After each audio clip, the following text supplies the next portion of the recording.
सनातन धर्म एक बीमारी की तरह है। जैसे डेंगू, मलेरिया या चिकनगुनिया या बाकी फीवर का सफाया होता है, केवल विरोध नहीं होता है, वैसे ही सनातन का केवल विरोध नहीं होना चाहिए, इसका सफाया होना चाहिए। भारत के राज्य तमिलनाडु के मुख्यमंत्री एम.के. स्टालिन के बेटे हैं उदयनिधि स्टालिन, जिनकी तरफ से यह बयान निकलकर सामने आया है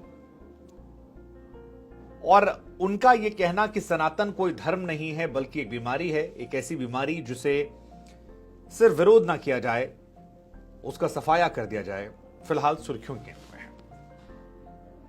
अब इस मामले को लेकर जो इंडिया गठबंधन है वो फिलहाल थोड़ा असहज हो गया है। कांग्रेस ने किनारा कर लिया, आरजेडी ने कहा माफी मांग लीजिए। स्टालिन कह रहे हैं कि भैया मैं क्यों माफी मांगू, उदयनिधि स्टालिन, हम तो पेरियर को मानने वाले हैं, हम माफी नहीं मांगेंगे, मैंने कुछ गलत नहीं कहा है। बीजेपी कह रही है कि इन्होंने कहा कि सफाया कर दिया जाए, मतलब ये जीनोसाइड करवाना चाहते हैं, क्योंकि इनके स्टेटमेंट में है कि इसका केवल विरोध नहीं हो बल्कि उसे खत्म कर देना चाहिए। बहुत सारे सवाल है, लेकिन सवाल मन में ये आता है कि यार धर्म को आधार बनाकर इस तरह की टिप्पणी करने वाले राजनेताओं का क्या किया जाए, क्योंकि यहीं से शुरुआत होती है उस ऑपरेशन दंगा की जिसका जिक्र हमने आपसे पहले किया था। यही, और ये कोई छोटा मोटा आदमी कहे तो आप एक बार को इग्नोर कर सकते हैं, लेकिन तमिलनाडु एक बड़ा राज्य है और उदयनिधि स्टालिन जो हैं वहां के मुख्यमंत्री के बेटे हैं। उनके दादाजी जो थे करुणानिधि, वो कई बार के मुख्यमंत्री थे, उनके पिताजी मुख्यमंत्री हैं, ये खुद खेल युवा मामलों के मुख्यमंत्री हैं, तो जिम्मेदारियां तो इनके पास ही बहुत सारी हैं। और इस जिम्मेदारियों के बीच में जब आप ये बयान देते हैं कि मच्छर, डेंगू, फीवर, मलेरिया, कोरोना, ये कुछ ऐसी चीजें हैं जिनका केवल विरोध नहीं होता बल्कि इन्हें मिटाया जाना चाहिए, तो फिर ये सवाल खड़ा होता है कि आप कहना क्या चाह रहे थे। इस देश की 70% आबादी को लेकर आप ऐसी टिप्पणियां कैसे कर सकते हो, और ये कहां तक जायज है, लेकिन ठीक है, कह दिया। उदयनिधि दरअसल शनिवार को सनातन उन्मूलन कार्यक्रम में गए थे और वहां पर कहते कहते बहुत कुछ कह गए। उन्होंने कहा कि भैया सनातन क्या है, बताइए जरा क्या है सनातन। वो कहते हैं कि सनातन शब्द जो है वो संस्कृत से आता है और ये सामाजिक न्याय और समानता के खिलाफ है। सनातन का अर्थ होता है ऐसी चीज जिसे बदला नहीं जा सकता, जिस पर कोई भी सवाल नहीं खड़े कर सकता है।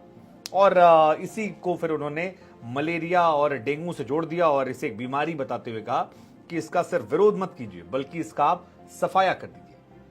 अब बात निकली है तो बड़ी दूर तक चला जाएगी, हिंदी भाषी प्रदेशों में बात पहुंची और फिर रिएक्शंस आने। और यही बात कांग्रेस में एक नेता है प्रमोद कृष्णन, वो भी कह रहे हैं कि इस देश में फिलहाल गाली देने की होड़ लगी है। ऐसा लग रहा है कि आओ मिलकर गाली दे, एक धर्म विशेष को टारगेट करें और फिर उसके बाद पॉलिटिक्स चलती रहे।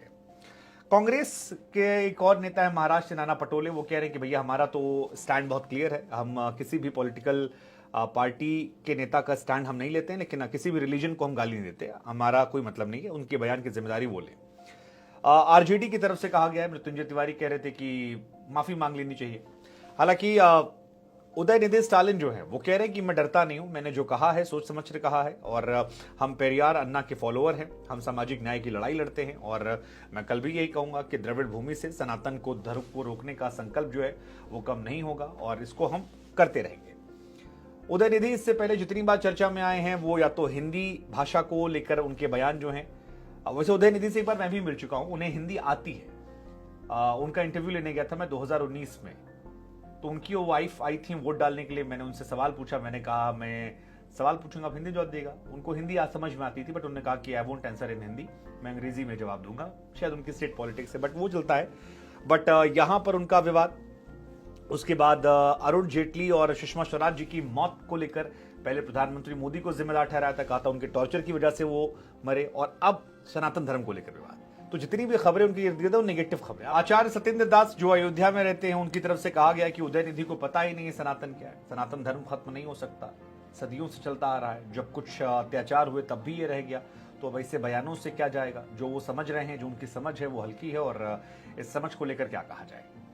बीजेपी को बैठे बिठाए मौका मिल गया, वो कांग्रेस पर हमलावर हो गई है। वो कह रही है कि देखिए भैया अभी हम लोगों ने कई सारे कार्यक्रमों का आयोजन किया था और इंडिया जो है उसका हिंदू विरोधी मानसिकता जो है निकल आई। अब ये तो बात सच है कि इतना बड़ा बयान सामने आया, मुख्यमंत्री के बेटे हैं, डीएमके एक प्रमुख पार्टी है, तो बैठे बिठाए देश में चर्चा जो होगी वो तो होगी, लेकिन अब कितनी ज्यादा होगी, कहां तक होगी और इसके क्या दूरगामी परिणाम होंगे, जनता में इसको लेकर क्या बात होगी? क्योंकि जैसे ये टॉपिक निकला इसको लेकर दो तरह चर्चाएं होंगे। जो दूसरी साइड वाले लोग होंगे वो कहेंगे कि यार सही कह रहे हैं,